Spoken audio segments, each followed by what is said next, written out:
وكنت انا من ضمن اوائل القوات اللي راحت اليمن، ونزلنا على فكره في حته اسمها الحزم، دلوقتي بقت محافظه.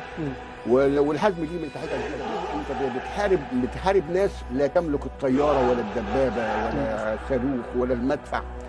كل اللي فيها ان هم كانوا ناس بدائيين، كانوا شايل البندقيه على كتفه والخنجر قدامه. ويقال انهم كانوا مقاتلين شرسين ايضا بلا شك، وكانوا يجيدوا التنشين.